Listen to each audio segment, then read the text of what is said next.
Paris, 1726. The cobblestone streets echo with the sound of wooden wheels and iron-shod hooves. A carriage moves swiftly through the pre-dawn mist, carrying a battered and bruised man whose wit had finally caught up with him. Voltaire had just learned that in 18th century France, words could be as dangerous as weapons. You see, the 32-year-old had just committed what the French aristocracy considered an unforgivable sin.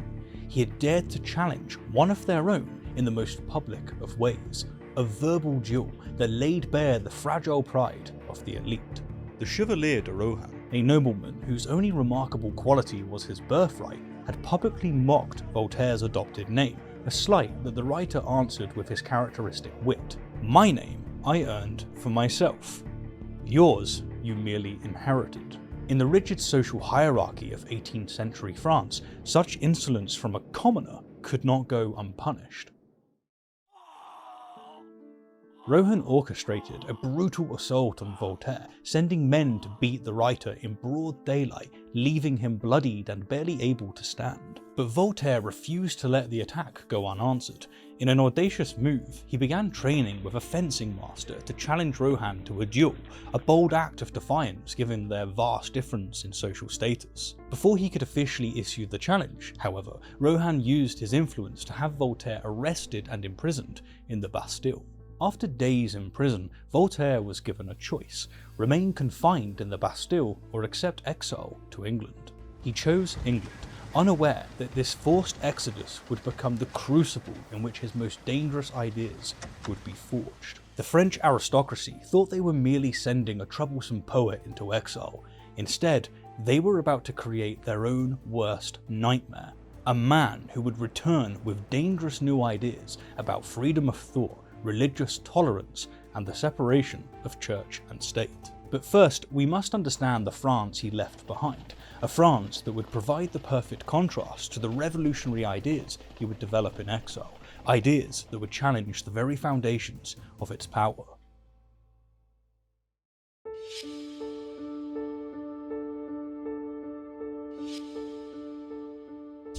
Let's wind back the clock to November 21st, 1694. As winter's first chill gripped the city of Paris, a child was born into a world of polarities. France stood at the height of its power, yet its people starved. The Sun King's court blazed with unprecedented splendour, while shadows of religious persecution darkened the streets. Into this world of sharp contrast came François-Marie Arouet, the boy who would become Voltaire. His story begins in the glooms of the great abbey of Saint-Germain-des-Prés, where the infant François-Marie was baptized into the Catholic Church, which maintained its grip on France through the standard mixture of spectacle and terror. It dazzled the faithful with gilded altars, solemn processions, and soaring choirs, while at the same time its iron hand crushed dissenters through public executions, excommunications, and the restless march of the Inquisition. Young François-Marie's mother died when he was just 7, leaving him in the care of his father, François Arouet, a man who had clawed his way up from provincial obscurity to become a respected Paris notary. The elder François had watched too many noble families squander their fortunes to harbour any romantic notions about the literary life that his son would later pursue. He wanted something solid for the boy, a career in law, perhaps even a purchased position in Parliament. He understood all too well that in the France of Louis XIV, success was measured not in merit, but in coins. It was François-Marie's godfather, however, who would have the greater influence on him. He was a fascinating person, a priest who collected libertine verses, yet an aristocrat who quoted forbidden philosophers. He introduced his grandson to the Society du Temple, a group of free-thinking aristocrats whose dangerous ideas, skepticism towards religion, challenges to the monarchy, and subversive views on personal liberty could threaten the very foundations of French society if spoken to plainly. Here, in these elegant salons, the young François-Marie first tasted the intoxicating combination of intellectual freedom and sharp-tongued satire that would later become his trademark. His education at the prestigious Jesuit college Louis le Grand would prove ironically crucial in his later battles with religious authority. Here, he learned not just Latin and Greek, but the art of rhetoric, the very tools he would later turn against his teachers. The Jesuits prided themselves on producing elegant writers and sharp debaters. In young François-Marie, they succeeded beyond their wildest dreams. or perhaps their worst nightmares. By the time the teen had left Louis le Grand in 1711, he was already showing signs of the man he would become. He had mastered the classical languages, absorbed forbidden philosophy, and learnt the art of wrapping dangerous ideas in elegant verse. He had also developed a dangerous habit of saying exactly what he thought about authority. The stage is now set for his rise to literary fame, but first, he would need to learn that in a world where truth was controlled by power, survival required more than just talent. It required cunning.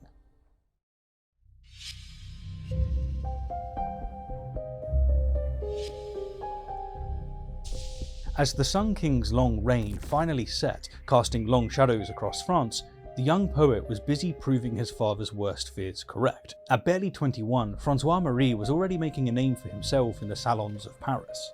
The death of Louis XIV marked more than just the end of an era. It unleashed a flood of satirical verses that had been dammed up during his oppressive reign. In the atmosphere of relative freedom that followed, our young poet flourished, perhaps a bit too well. His wit was sharp, his verses were brilliant, and his tongue was dangerously loose, especially after a few glasses of wine in the company of aristocrats who found his irreverence entertaining. But François-Marie was about to learn his first harsh lesson about the price of wit in absolutist France. When a particularly biting piece of satire mocking the new regent was circulated among the Parisian elite, suspicion fell immediately on the city's most notorious young poet. It didn't matter that he didn't write it. What mattered is that everyone believed that he could have. The Bastille in 1717 was not just a prison, it was a message. Its cold cells were meant to teach him about power and propriety. Instead, it taught him how to turn confinement into opportunity.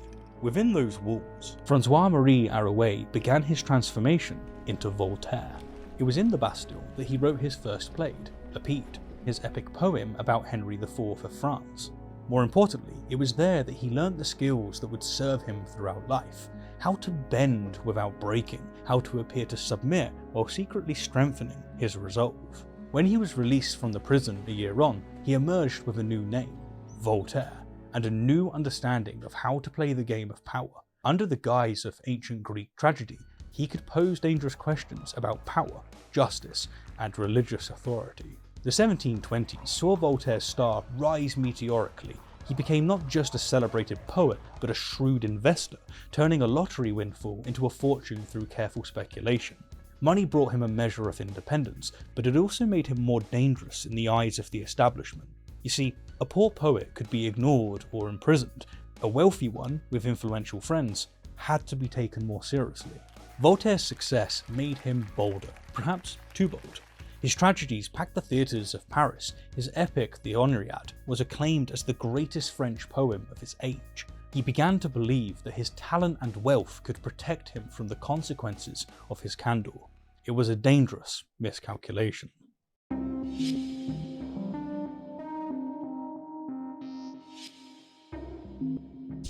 Paris, 1725.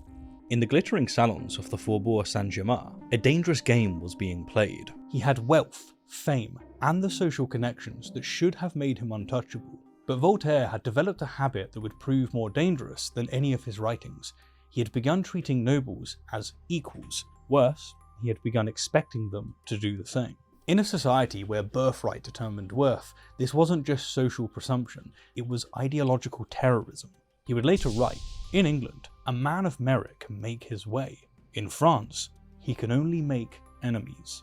But he hadn't learned the lesson yet. For now, Voltaire shone throughout the salons. His conversation was brilliant, his rhetoric legendary. Even those who hated him had to admit he was entertaining. But entertainment in an aristocratic France was supposed to know its place. Voltaire didn't. When the young Chevalier de Rohan, scion of one of France's most noble families, interrupted Voltaire at a dinner to ask dismissively, "Monsieur de Voltaire, what is your name, anyway? Who is this person who speaks so loudly?" Voltaire's response was characteristic. "I am not like those who dishonour the name they have inherited. I immortalise that which I have taken for myself." The salon laughed. The Chevalier didn't. This was more than just a witty retort. It was a declaration of war against the very principle of hereditary privilege. Voltaire was asserting that merit, what a person did, mattered more than birth. who a person was. In a society built on entirely the opposite premise, this was revolutionary talk. The Chevalet's revenge would come weeks later, on a winter evening outside the Comédie Française. As Voltaire was leaving a dinner at his patron's house, a hired gang of thugs dragged him from his carriage. While Rohan watched from the safety of his own coach, calling out, "Don't hit his head, something good might come out of it," his men beat Voltaire with switches and clubs. The physical assault was humiliating enough, but what followed revealed the true nature of privilege in French society. When Voltaire returned to his patron's house seeking support for legal action, they refused to help. The message was clear. Even Voltaire's aristocratic friends wouldn't stand against one of their own. But Voltaire wasn't finished. If the law wouldn't give him justice, he would seek it in the traditional manner of the nobility. He spent weeks learning to fence and practicing with pistols. He sent challenges demanding satisfaction in a duel. This was perhaps his most audacious act yet, a commoner challenging a nobleman to defend his honour as an equal.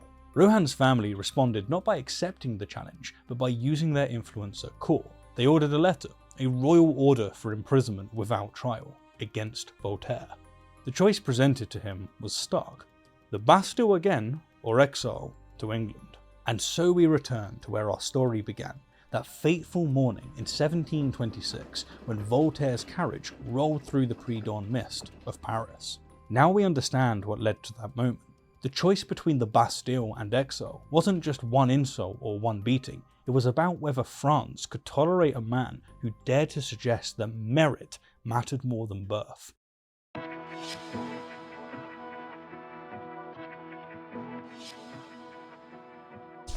Next stop, London, 1726. The England that greeted Voltaire was everything that France was not. While the French Catholics and Huguenots still killed each other in the name of religious truth, the English had somehow managed to achieve what seemed impossible, a degree of religious tolerance. Catholics, Anglicans, Quakers and freethinkers all walked the same streets, if not always in harmony, then at least without open warfare. But it wasn't just the religious climate that captured Voltaire's attention. In the 3 years of his exile, he would become intoxicated by English philosophy, particularly the works of John Locke and Isaac Newton. Here were men who dared to question everything, who sought to understand the universe through reason rather than revelation. Newton's revolutionary theories had explained the movements of the heavens through mathematical principles and natural laws, while still acknowledging divine creation. Locke had suggested that the human mind was not born with innate ideas, but was shaped by experience, a notion that threatened the very foundation of religious authority. John Toland had already published his controversial work, Christianity Not Mysterious, arguing that nothing in religion should contradict reason. Though Toland was widely criticised, he wasn't imprisoned or executed. For Voltaire, this was a revelation. The transformation in his thinking was profound. He began to see the accusation of atheism, which would later be levelled against him, was often less about genuine disbelief in God and more about challenging religious authority. Yet in England, one could question the church without necessarily questioning the divine. Even ideas of deism were flourishing. Voltaire absorbed these revolutionary ideas. He was also keeping careful notes. His letters concerning the English nation were taking shape, observations that would later scandalise French society and earn him new enemies. As Voltaire's exile ended in 1729, he prepared to return home, carrying a vision of what France could become, and French authorities would soon learn that they had made a crucial mistake. In sending Voltaire to England to punish him, they had instead given him an education in freedom. He was now a philosopher with a purpose.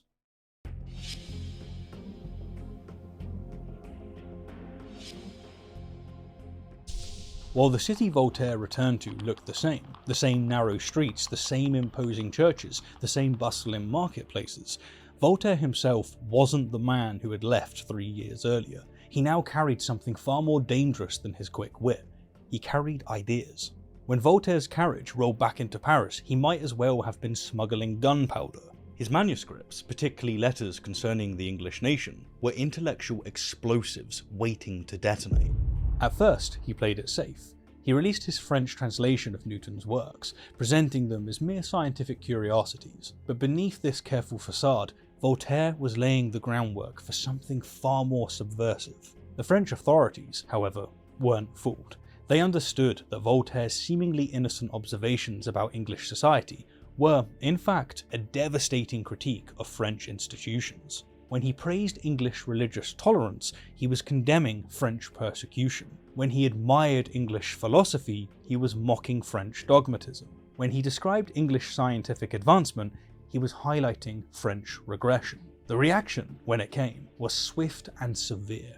In 1734, when the French version of his letters was finally published, the Paris Parliament ordered his book to be publicly burned, denouncing it as scandalous and contrary to religion, morals, and respect for authority. Voltaire, forewarned by his friends in high places, had already fled Paris. But the truly fascinating part of this story isn't the official reaction, it's what happened next, a perfect example of the Streisand effect. The very act of burning Voltaire's book transformed it from a philosophical treatise into forbidden fruit. Suddenly, everyone in Paris wanted to read it. Bootleg copies circulated among the nobility. Coffee houses buzzed with discussions of its ideas. The more the authorities tried to suppress it, the more they spread its message. They could burn books, but they couldn't burn thoughts. They could exile the philosopher, but they couldn't exile philosophy. What truly terrified the French establishment wasn't Voltaire's critique of doctrines, but his radical suggestion that truth could wear different faces in different lands. By showcasing England's coexistence of Catholics, Protestants, and free thinkers, he revealed a prosperous nation strengthened, not weakened, by diversity of belief. This struck at the very heart of French religious and political orthodoxy. In a nation where one king, one faith, one law had been the guiding principle for centuries, Voltaire was suggesting that this uniformity might, actually, be the enemy of truth. He had set loose the subversive idea that questioning religious authority didn't make you the enemy of God, but perhaps a better seeker of divine truth. In the eyes of the French Catholic establishment, this kind of thinking was worse than atheism. An atheist merely denied God. Voltaire was suggesting that God might be bigger than they were.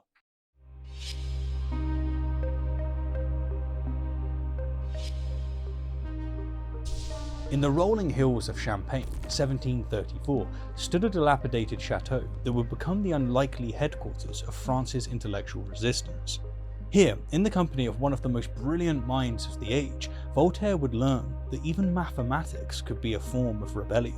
The Château de Sury belonged to Émilie du Châtelet's husband, who was often absent due to military commitments, but it was Émilie herself who transformed it into a sanctuary of science and philosophy. She was everything the Catholic Church feared, a woman, and one who dared to study mathematics and physics, who translated Newton, who challenged Aristotle. In her, Voltaire found not just a lover, but an intellectual equal who would shape his philosophical outlook in ways neither of them could have predicted. Together, they created an extraordinary intellectual retreat at Sury. They established a laboratory where they could pursue their scientific interests, particularly in optics. They assembled an impressive library containing both approved and forbidden works. It was a sanctuary of free thought and scientific inquiry where they could work without the constant scrutiny of Paris. Here, Voltaire and Émilie would spend their evenings discussing Newton's laws, debating the nature of fire, arguing about the relationship between matter and energy. These weren't just academic exercises, they were acts of rebellion against a church that claimed monopoly on truth. It was during these years at Sury that Voltaire's religious ideas underwent their most profound evolution. Through Émilie's influence, he began to see the universe as fundamentally mathematical, governed by laws that could be understood through reason rather than revelation. Voltaire's Elements of Newton's Philosophy, written during this period, helped introduce Newton's groundbreaking ideas about gravity, optics, and light to French readers. The work aligned with Voltaire's deistic worldview, one that saw God's handiwork in the mathematical precision and rational order of the universe. By exhibiting Newton's work on how natural phenomena followed predictable laws, Voltaire challenged the orthodox Catholic view, though not by denying divine creation, but by suggesting a different way of understanding God. The irony was exquisite. While the church was hunting for atheists, the real threat of their authority was coming from a new kind of believer, one who sought God through telescopes and mathematical formulae rather than prayer books and papal bulls. But the paradise at Sury couldn't last forever. In 1749, Emily died following childbirth, leaving Voltaire bereft of not just a companion of 15 years, but his intellectual partner and his protective sanctuary. The loss was devastating, but it also marked a turning point. The cautious philosopher of Syria was about to transform into something far more combative.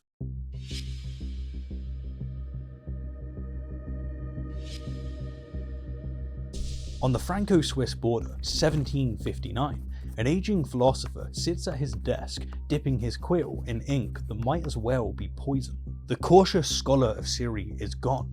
In his place sits a man who has declared war on religious intolerance with 3 words that would echo through history: écraser la femme, crush the infamous. After a brief, disillusioned stint at the court of Frederick the Great of Prussia, Voltaire had settled in Ferney, deliberately choosing a location that straddled the French-Swiss border. When authorities came knocking, and they would, he could simply step across the border to safety.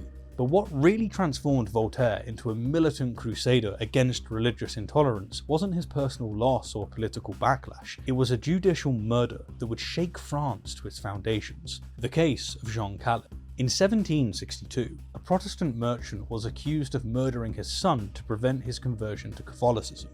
Without evidence, without witnesses, and with only religious prejudice as their guide, the Catholic authorities tortured Jean and broke him on the will. His real crime? Being a Protestant in Catholic France. When the news of the affair reached Voltaire, something snapped. The man who had spent decades needle-pricking the balloon of religious authority now drew out his sword. Écraser la femme, he declared.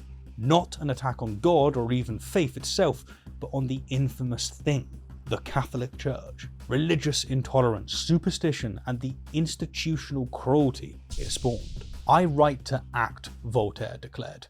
And act he did. His treatise on tolerance, written in response to the Calais affair, was less a philosophical treatise than a declaration of war. But it was how he wrote it that proved truly revolutionary. Instead of abstract arguments about religious freedom, he told stories. He painted pictures of human suffering. He made his readers feel the breaking will, hear the screams of the tortured, see the tears of the bereaved families. The authorities, predictably, banned the book. Just as predictably, it became the most talked about text in France. What made the authorities truly nervous wasn't Voltaire's attack on religious persecution, it was his method. He had discovered that the most effective weapon against religious fanaticism wasn't philosophical argument, it was human empathy. This was when the accusations of atheism against Voltaire reached their fever pitch. His enemies couldn't admit the real threat he posed, not that he denied God, but that he denied their right to speak for God. When he wrote, "Those who can make you believe absurdities can make you commit atrocities," he was putting it plainly. From Ferney, Voltaire launched a literary bombardment that would last for decades. Letters, pamphlets, philosophical tales, and satirical works poured from his pen. But his most effective weapon was his network of correspondence, thousands of letters to hundreds of correspondents across Europe, creating what he called a republic of letters that could outmaneuver and outthink the forces of intolerance. The authorities had a problem. How do you silence a man who made himself the conscience of Europe? How do you combat someone who fights not with the sword, but with the pen, with stories that make people feel the injustice you need them to ignore?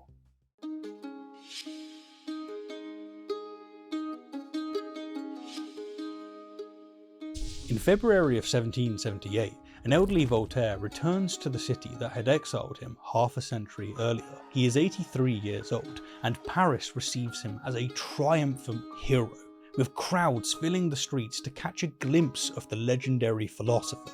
Even as the public celebrates his return, the church watches warily, preparing for what would become a final confrontation over the philosopher's legacy.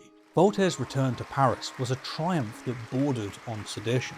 The actors of the Comédie Française crowned him with laurels, celebrating his contributions to French theatre and thought. The aristocracy, including some who had once supported his exile, now rushed to be seen in his company, a testament to how profoundly attitudes had shifted during his long absence. The church watched these proceedings with growing alarm. Their greatest fear was that Voltaire would die a public hero.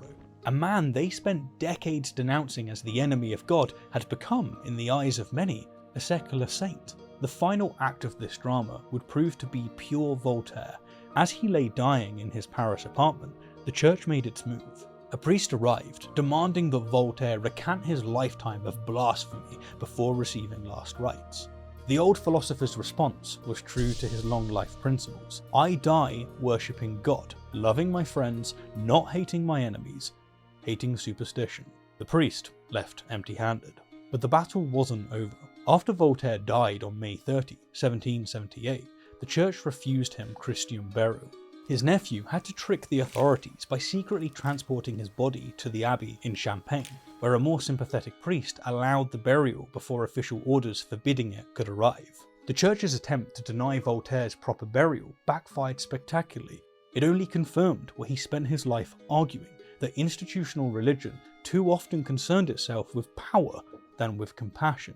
The man they had accused of atheism had died affirming his belief in God while rejecting their right to monopolize it. But the real victory came 13 years later.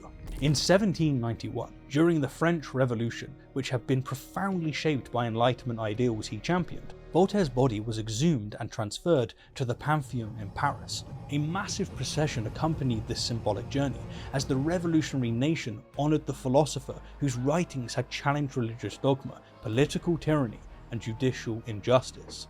Laid to rest in the Pantheon, Voltaire was remembered not just as a writer and philosopher, but as a defender of the wrongly accused and a visionary who helped lay the intellectual groundwork for a freer society.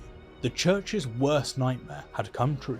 The man they had branded an atheist was now officially enshrined as a saint of reason and human rights. And in the end, Voltaire really did have the last laugh.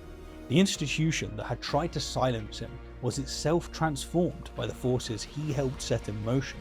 Today, when religious authorities call for tolerance and respect for human rights, they speak in a language that Voltaire helped create. As we stand in the Pantheon today, looking at Voltaire's tomb, we might reflect that the true monument to his life isn't the Grand Mausoleum. It's the fact that we can discuss, debate, and disagree about matters of faith without fearing the hangman's noose.